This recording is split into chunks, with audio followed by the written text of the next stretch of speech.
રાજકોટના TRP game zone અગ્નિકાંડ બાદ પૂર્વ ટાઉન પ્લાનિંગ ઓફિસર સાગઠિયાની એક પછી એક કાળી કરતૂતો સામે આવી રહી છે.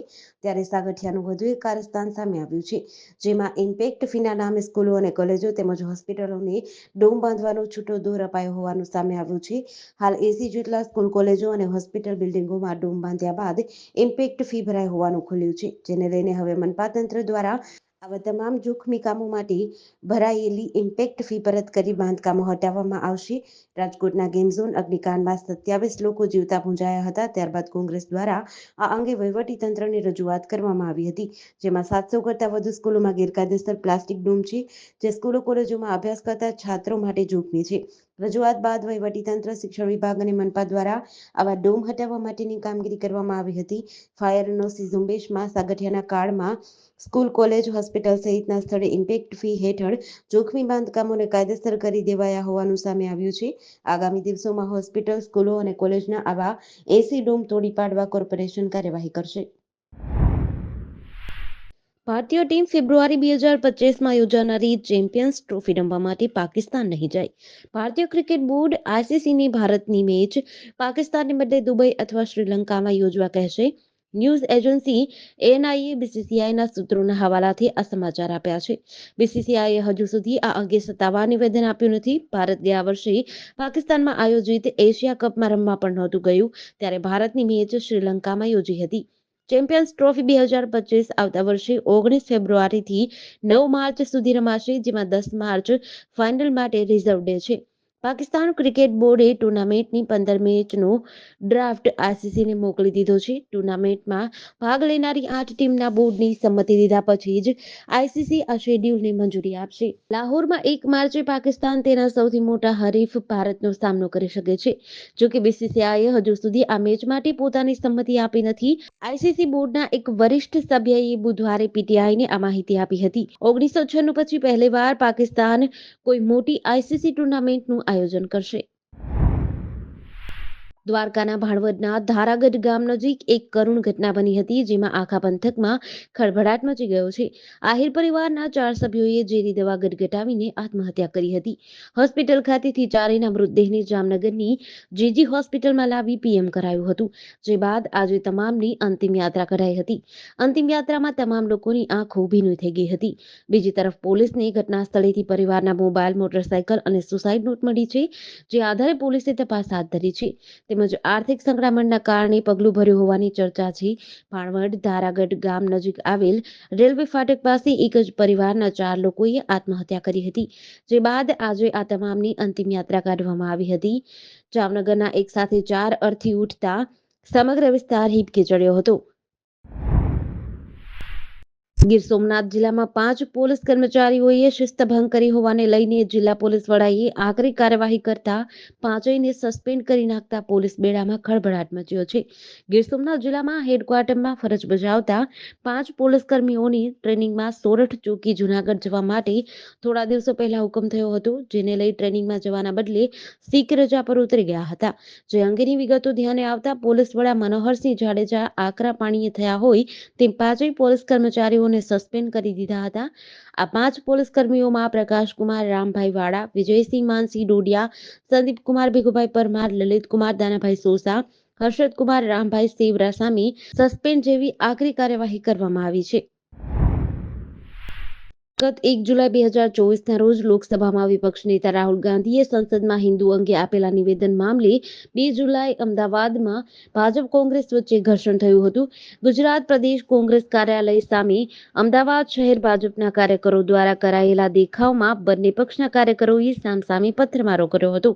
આ મામલે ભાજપ અને કોંગ્રેસ સામસામે પોલીસ ફરિયાદ નોંધાવી હતી, જેને પગલે પોલીસે કોંગ્રેસના 5 કાર્યકરોની ધરપકડ કરી હતી.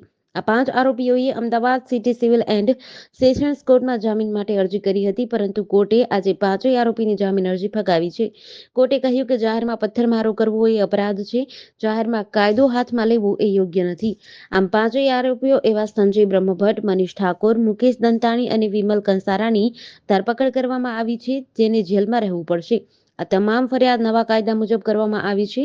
7 વર્ષથી નીચેની સજાની જોગવાઈ મળી કલમોમાં પોલીસ સ્ટેશનમાંથી જ આરોપીઓ જામીન મેળવી લેશે. આ ફરિયાદમાં પોલિટિકલ પાર્ટીના હોદ્દેદારો અને કાર્યકરો છે. ખોડલધામના ચેરમેન અને સૌરાષ્ટ્રના લેવા પાટીદાર આગેવાન નરેશભાઈ પટેલનો આજે જન્મદિવસ છે, ત્યારે આજે જયેશ રાદડિયા સાથેના કોલ્ડ વોર મામલે જણાવ્યું, રાજકીય રીતે ખોડલધામ ડિસ્ટર્બ થાય તે પ્રકારના પ્રયાસો કરવામાં આવી રહ્યા છે. જોકે જયેશ રાદડિયા પાટીદાર યુવા નેતા છે અને તેમને જ્યારે જરૂર પડે ત્યારે ખોડલધામ તેમની સાથે છે. રાજકીય રીતે એક્ટિવ ન રહીએ તો સામાજિક કામ ન થાય અને રાજકીય રીતે ખોડલધામ ડિસ્ટર્બ થાય છે. રાજકોટના ખોડલધામ ટ્રસ્ટ ખાતે આજે નરેશ પટેલના જન્મદિવસની અનુલક્ષીને 30મો બ્લડ ડોનેશન કેમ્પ યોજાયો હતો, જેમાં લેવા પાટીદાર સમાજના સામાજિક, રાજકીય અને ઔદ્યોગિક ક્ષેત્ર સાથે જોડાયેલા અગ્રણીઓ હાજર રહ્યા હતા. ખોડલધામના ટ્રસ્ટીઓ અને કન્વીનરોની આજે મહત્વપૂર્ણ બેઠક છે, જેમાં સરદાર પટેલ કલ્ચર ફાઉન્ડેશનના ટ્રસ્ટીઓ પણ ઉપસ્થિત રહેશે. બેઠકમાં સૌરાષ્ટ્રના લેવા પાટીદાર સમાજના અગ્રણીઓ હાજર રહેશે. ત્યારે ખોડલધામના ચેરમેન નરેશ પટેલે જયેશ રાદડિયા સાથેના કોલ્ડ વોરની ચર્ચા મામલે જણાવ્યું, મુદ્દો સવામાં જૂનો છે. એક પત્રિકા સવા મહિનાની વાયરલ થઈ છે, જેનાથી રાજકીય રીતે ખોડલધામ ડિસ્ટર્બ થાય એવું મને લાગે છે. અત્યાર સુધી આપણે સામાન્ય ક્લિનિક ચલાવતા બોગસ તબીબો તો જોયા હતો, પરંતુ આ બોગસ ડોક્ટર અમદાવાદના ગ્રામ્ય વિસ્તારમાં આખી મલ્ટી સ્પેશિયાલિટી હોસ્પિટલ ચલાવતો હતો. દર્દીઓ પાસેથી સારવારના નામે લાખો રૂપિયા ખંખેરતો અને લોકોના જીવન સાથે રમતો હતો. આવો જ એક કિસ્સો અને વિડીયો વાયરલ થયો છે. ત્યારબાદ વાયરલ વિડીયોનું તથ્ય જાણવા સરકાર દ્વારા તપાસ કરવામાં આવી. લાઈવ વિડીયોના આધારે અમદાવાદ જિલ્લા આરોગ્ય વિભાગની ટીમે સીડીએચઓ ડોક્ટર શૈલેષ પરમારની આગેવાનીમાં બાવળામાં આવેલી અનન્ય મલ્ટી સ્પેશિયાલિટી હોસ્પિટલમાં પોલીસને સાથે રાખી દરોડો પાડી હોસ્પિટલને સીલ કરી હતી. જિલ્લા આરોગ્ય વિભાગની ટીમને એક વાયરલ વિડીયો મળ્યો હતો, જે મૃત છોકરીના પરિવારજનોએ ઉતાર્યો હતો. જે મુજબ કોઈ બીમારીને લઈ દીકરીની બાવળા ખાતે આવેલી અનન્ય મલ્ટી સ્પેશિયાલિટી હોસ્પિટલમાં સવારે દાખલ કરી હતી અને રાત્રે મૃત્યુ થયું હતું. આ બનાવ એક દિવસ પહેલાનો છે. વિડીયોમાં પરિવારજનો કહે છે, દીકરી સવારે સારી હતી. ડોક્ટરને વારંવાર રિપોર્ટ આપવાનું કહેવા છતાં રિપોર્ટ અપાયો ન હતો. હોસ્પિટલે 1.5 લાખ રૂપિયા સારવારની ફી લીધી હતી. ગાંધીનગર સ્થિત ગુજરાત નેશનલ લો યુનિવર્સિટીમાં હજારોની સંખ્યામાં ચૂડવેલનો ઉપદ્રવ વધી જતા શૈક્ષણિક કાર્ય બંધ કરવામાં આવ્યું છે. જીએનએલયુ કેમ્પસમાં અચાનક જ હજારોની સંખ્યામાં ચૂડવેલના ઝુંડો ફરી વળતા તાત્કાલિક અસરથી નિર્ણય લેવાયો છે. ગર્લ્સ અને બોયઝ હોસ્ટેલ સહિતના સમગ્ર કેમ્પસમાં ચૂડવેલનો ઉપદ્રવ વધતા યુનિવર્સિટી પ્રશાસન દ્વારા પેસ્ટિસાઇડની ટ્રીટમેન્ટ કરાવવામાં આવી હતી, પરંતુ 2 દિવસથી ચૂડવેલ ઉપર નિયંત્રણ નહીં આવતા ગાંધીનગર અને અમદાવાદ કોર્પોરેશનની મદદ લેવાય છે. સાથે જ 31 જુલાઈ સુધી ઓનલાઈન શિક્ષણ આપવાનો નિર્ણય લીધો છે. ચૂડવેલનો ઉપદ્રવ વધી જતા વિદ્યાર્થીઓએ યુનિવર્સિટી પ્રશાસનને ફરિયાદ કરી હતી, જેના પગલે તાત્કાલિક હોસ્ટેલ ખાલી કરાવી દેવાઈ છે. વલસાડ શહેરમાં બહારથી માલસામાન લઈ આવતા એક ટ્રકના ચાલકે છીપવાડ પેટ્રોલ પંપ સામે આવેલી ખુલ્લી જગ્યામાં ટ્રક પાર્ક કરી નજીકમાં આવેલી ચાની લારી ઉપર ટ્રક ચાલક અને ક્લીનર ચા પીવા ગયા હતા. જે દરમિયાન તાજેતરમાં વલસાડ શહેરમાં પડેલા વરસાદને લઈને ટ્રક પાર્ક કરેલી જમીન એક તરફની જમીન ટ્રકના વજનને લઈને બેસી ગઈ હતી. ટ્રક એક તરફ નમી ગયા બાદ અચાનક નજીકથી પસાર થતી વરસાદી પાણીની લાઇનમાં ખાબકી ગઈ હતી. ઘટનાની જાણ ટ્રક ચાલક અને ક્લીનરને થતા તાત્કાલિક દોડી ગયા હતા. ઘટના અંગે સ્થાનિક લોકોને જાણ થતા તાત્કાલિક મદદે દોડી આવ્યા હતા.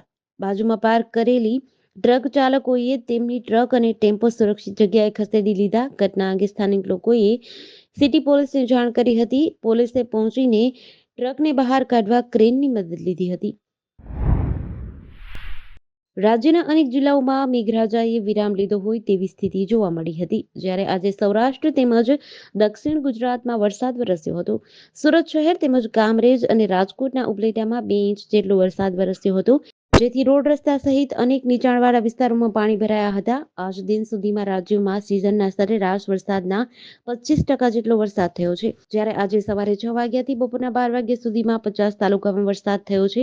રાજ્યમાં ચોમાસાની ઋતુ ચાલુ છે અને દક્ષિણ ગુજરાતમાં મેઘમહેર જોવા મળી હતી. સવારથી ફરી એક વખત મેઘરાજાની સવારી સુરત આવી હતી. વહેલી સવારથી કાળા ડિબાંગ વાદળો સાથે વરસાદી માહોલ જામ્યો છે. બીજી તરફ સવારથી જ વરસાદી માહોલ હોવાથી સ્કૂલ, કોલેજ જતા અને નોકરી ધંધે જતા લોકોને છત્રી અને રેનકોટ સાથે જવાની ફરજ પડી હતી. સુરતમાં આજે વહેલી સવારથી મેઘરાજાનું આગમન થયું હતું.